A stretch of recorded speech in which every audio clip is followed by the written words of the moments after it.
Olá, estamos de volta com o nosso Drops do Céu, gotas de luz sobre sua vida. Trazemos mensagens de fé, encorajamento e instrução para que você conheça Deus, saiba quem Ele é e faz, e humildemente procure ter um relacionamento simples, mas profundo com Ele.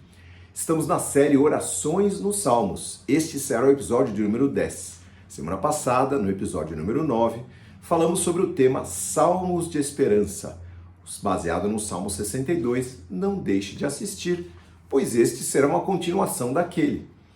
Já falamos que os salmos são orações, são cânticos, versos, poemas que manifestam a relação entre os filhos de Deus e o seu Pai. Hoje nós vamos estudar 7 atitudes de esperança reveladas nos Salmos de Davi, em outros salmos e passagens da Palavra de Deus. Então, bora lá. Esperança, queridos, é mais até do que expectativa, é mais profundo do que espera, é um aguardo em Deus. Esperar em Deus não é fácil, então eu já quero fazer uma ressalva. Quando eu trago esta palavra para vocês, eu estou debaixo dela, ou seja, estou no aprendizado de esperar, ter esperança em Deus, porque não é fácil, como disse, é coisa de gente grande na fé. É uma condição de fortalecimento da fé. E quando ela é exercitada, ela é uma prova de maturidade maior até do que receber nossos sinais que nós tanto queremos, né? As curas que o Senhor realize, os milagres que Deus traga sobre nós. É maior até do que realizar esses milagres, performar esses sinais, essas maravilhas. Veja o que diz lá o texto de Mateus, que o Senhor Jesus Cristo diz: nem todo que diz Senhor, Senhor entrará no reino do meu Pai, mas aquele que faz a vontade do meu Pai, aquele que edifica a sua casa sobre a rocha, escutando e praticando a palavra de Deus. Para ilustrar este ambiente de exercício da fé, a Bíblia usa, e o Senhor Jesus Cristo usa também, a figura da semente, do semeador, do tempo de plantio, do crer na vida que brotará da semente enterrada, na expectativa de uma colheita farta, de uma safra de qualidade, não é? Que vai produzir a 100 por 1, como diz a palavra. Então, tudo isso tem a ver com espera, expectativa e esperança. O próprio Tiago, né, apóstolo de Jesus, lá em seu livro, no capítulo 5, verso 7, diz assim: por isso, irmãos, sejam pacientes enquanto esperam a volta do Senhor. Aqui ele está falando da vinda gloriosa do Senhor Jesus Cristo. E aí, falando de esperança, ele diz: vejam como os lavradores esperam pacientemente as chuvas do outono e da primavera. Com grande expectativa, aguardam o amadurecimento de sua preciosa colheita. Sejam também vocês pacientes, fortaleçam-se em seu coração, pois a vinda do Senhor Jesus Cristo está próxima. Então, queridos, nós devemos sempre fortalecer o nosso coração. E como isso acontece? Através de nós sabermos esperar no Senhor, e aí vamos dar 7 dicas hoje para isso. Bom, importante distinguir a diferença entre espera, expectativa e esperança. Espera é o tempo mesmo, o relógio da demora do próprio ciclo de plantio e colheita, né? Se a gente for comparar com a questão agrícola, não é? Mas tem a ver também com esse tempo do ciclo daquilo que o Senhor pretende, do processo todo e do que vai ser realizado na nossa vida, nos que estão à nossa volta. Por isso que o tempo de Deus não é o nosso. Nós somos desesperados, aflitos, ansiosos e nós queremos tudo para ontem, não é assim? Talvez vocês sejam assim, eu sou. Expectativa é uma crença focada e apegada no resultado futuro, podendo gerar frustração se não se concretizar. Ou seja, a espera é o timing, é o tempo.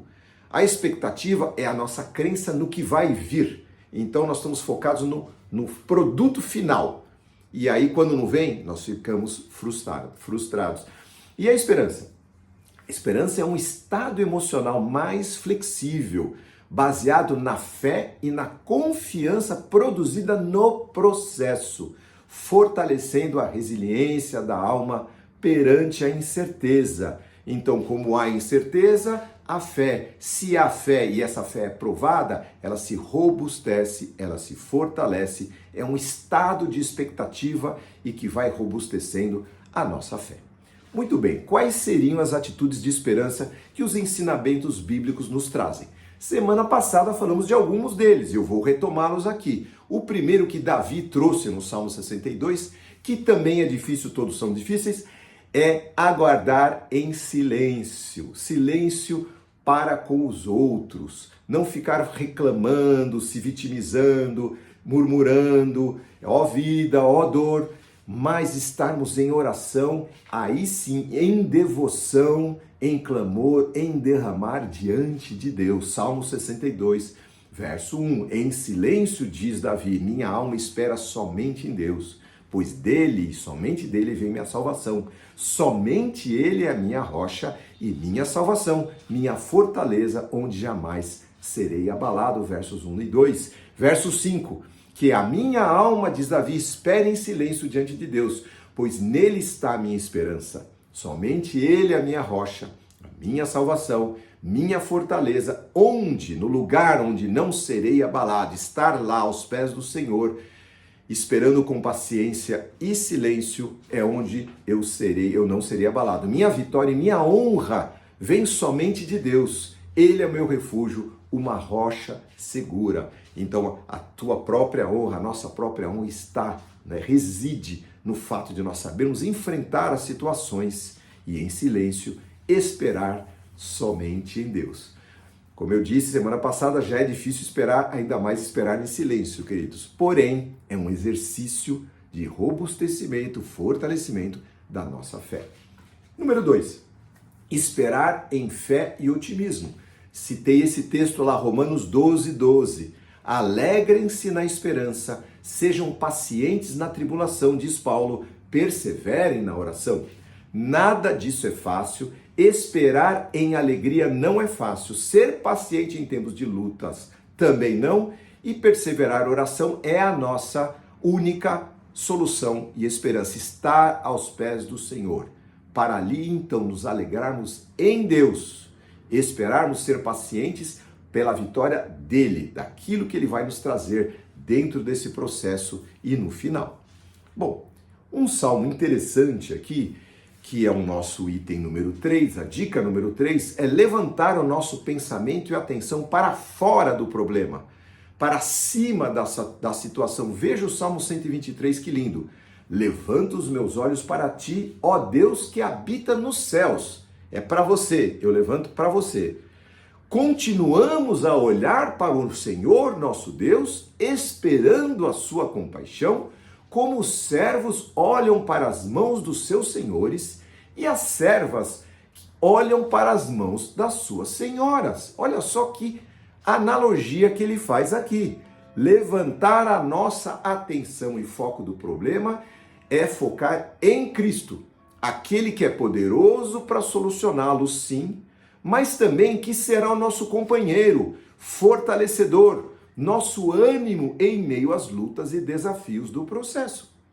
Então, tirar os olhos do problema e colocá-los no Senhor é uma dica importante. A nossa atitude, o levantar os olhos, esperar paciente e atentamente por Deus, por sua ordem, por seu sinal, por seu comando em submissão, expectativa e vigilância, como os servos atentam para a mão dos seus senhores e as servas para as mãos da sua senhora, das suas senhoras. Veja só, que dica que temos aqui? Observar os sinais, estarmos atentos, como os seus servos estão olhando para a mão, esperando ela falar, vai, fica, vem, traz, é hora, veja, fica quieto, sei lá, o que os servos, os senhores vão falar, mas observar atentamente os sinais, estarmos atentos, alertas, o Senhor Jesus diz, vigiai e orai, estar prontos para agir. Os servos aguardam a expectativa de uma instrução, de uma dica, de um comando, ter uma atitude, terceiro, de humildade e dependência. Os servos não agem sem a permissão.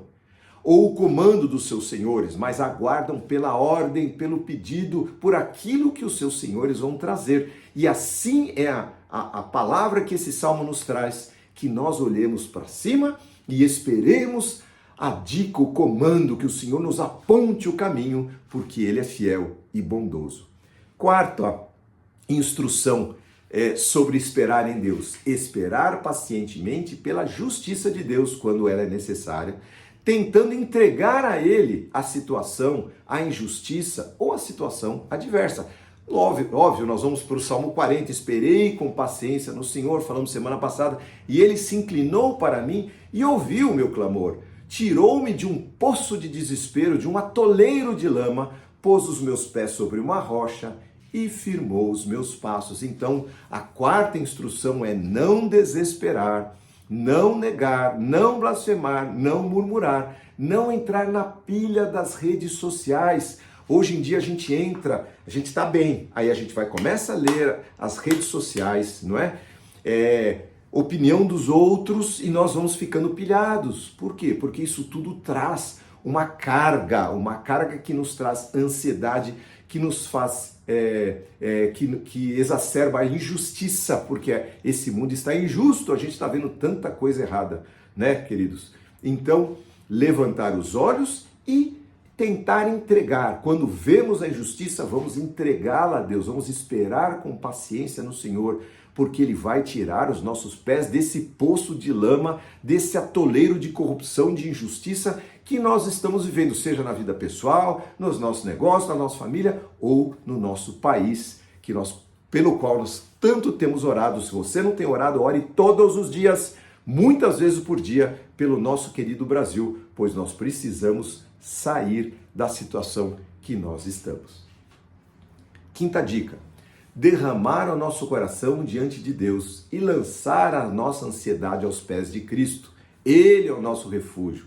Nós temos um grande inimigo contra a nossa esperança, chama-se ansiedade. Todos nós somos ansiosos, uns muito ansiosos, um mais ansioso do que os muitos ansiosos e um extremamente mais ansioso do que todos os ansiosos, que talvez seja eu.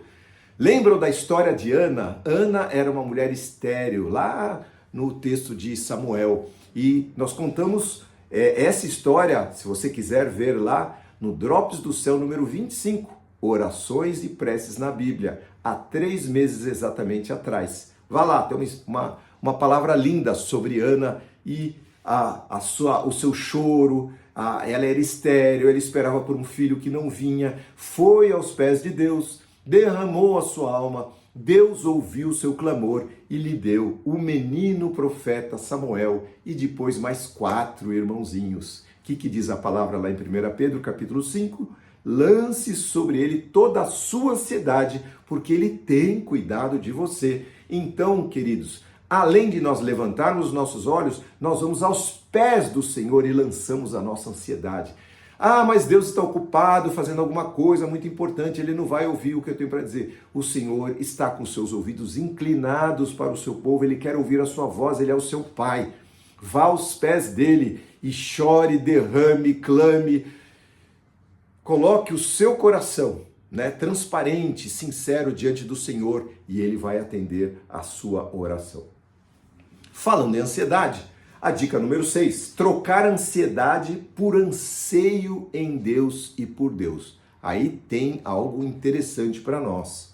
Como Ele é a nossa esperança, Ele é o nosso alívio e Ele é o nosso livramento, lembra que Jesus perguntaram para Ele, Senhor, mostra-nos o caminho. Ele falou, eu sou o caminho, eu sou a porta, eu sou a verdade, eu sou a vida. Ele então, queridos, Ele é o nosso livramento, Ele é a nossa esperança. Então a nossa esperança tem nome, chama-se Jesus Cristo. Nós não somos dependentes de uma esperança que pode ser trazida por uma religião, ou por uma pessoa qualquer, ou por alguém do passado. Não, não, não. Nós clamamos por o Deus vivo, Jesus Cristo ressuscitou e vive. Ele é a nossa esperança, Ele é o pão da vida, o pão que alimenta, Ele é a água viva que descedenta hoje, a nossa necessidade. Ele está pronto para estar conosco em todo o tempo. Dispense o tempo que você está gastando ansioso, ansiosa com alguma coisa, ansiando por Deus, por Cristo, pela sua face, pelas suas mãos, pelas suas obras, pela sua bondade. Vamos ver o Salmo 130, olha que lindo aqui. Mais um salmo falando sobre a esperança. Espero pelo Senhor, diz o salmista. Sim, a minha alma o aguarda. Em sua palavra depositei a minha esperança, nas suas promessas. Anseio pelo Senhor, diz ele, mais do que os guardas anseiam pelo romper da manhã. Sim, mais do que os sentinelas anseiam pelo amanhecer. Ó Israel, põe a sua esperança no Senhor, pois no Senhor há misericórdia e transbordante redenção. Ele próprio resgatará Israel de todos os seus pecados. Então nós esperamos nele, assim como os sentinelas que estão lá de plantão, olhando nada, escuridão, esperando pelo amanhecer. Esse salmo é lindo, assim como aquele, né, que falamos das mãos, né, das servas olhando para as mãos da sua senhora. Este aqui eu acho tremendo, falando dos sentinelas. Ele é um salmo que fala de um desejo sincero e profundo pela presença de Deus. Quando você está no escuro, querendo olhar para alguma coisa e você espera para que aquilo clareie, esclareça, este é o sentimento exposto aqui, comparado à esperança de um guarda pelo nascer do sol, para que o turno dele termine. Bom, então vamos lá. Essa é a sexta dica. E o que é a sexta dica? Quais são os ensinamentos da sentinela da noite para nós? O fim da noite e a possibilidade de descanso, é isso que ele está esperando.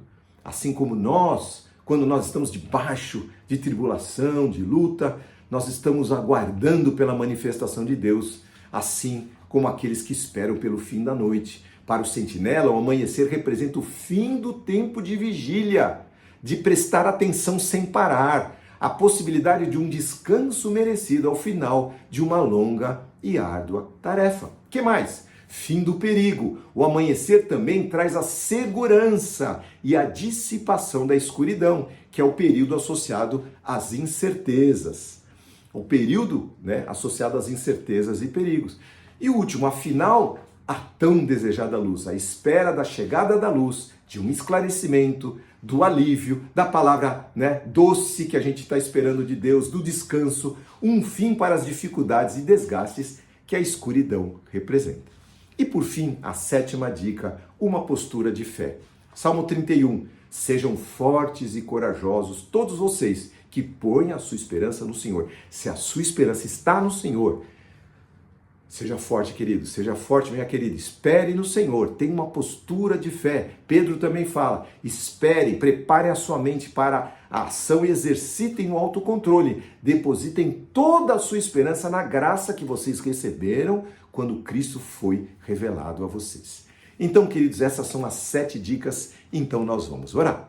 Senhor, te agradecemos pela tua palavra, te agradecemos porque nós ansiamos por ti, Senhor. Entendemos que o Senhor sim é a resposta para as nossas perguntas e aquilo que nós precisamos está em ti. Tu tem todos os valores, tu és a pérola de grande preço, tu és aquele pelo qual, Senhor, entregamos a nossa vida incondicionalmente para que o Senhor venha sobre nós e esteja conosco no meio das lutas, das batalhas, Senhor, e que os nossos corações a esperança dos nossos corações sejam depositadas, Senhor, em Ti, porque só em Ti há esperança verdadeira. E, Senhor, Tu não falhas, Tu não refugas, Tu, Senhor, está sempre presente, Senhor. Então, Senhor, mostra, revela o Teu amor a cada dia e que nós Te busquemos de todo o nosso coração e esperemos por Ti, Senhor. Com todo o nosso anseio, Senhor, entregando a Ti, Senhor, toda a nossa expectativa, a nossa espera, a nossa esperança em nome de Jesus. Amém. Querido, querida, essa é a palavra que o Senhor trouxe para você. Espero que possa ter edificado a sua vida, que Deus abençoe a sua semana, que Deus abençoe a sua família. Se você gostou, curta aí, envie a sua mensagem, se inscreva no nosso canal, clique no sininho. Eu vou dar uma paradinha, talvez eu não traga uma palavra, porque eu vou me submeter a um procedimento médico amanhã e talvez eu não esteja tão bem para trazer uma palavra semana que vem, mas deixa lá, clica no sininho para assim quando uma palavra vier, semana que vem, se eu estiver bem, eu já trago. Se não, clica no sininho para você receber uma palavra de Deus sempre na sua vida e que Deus te abençoe a sua semana, a sua vida em nome de Jesus. Amém.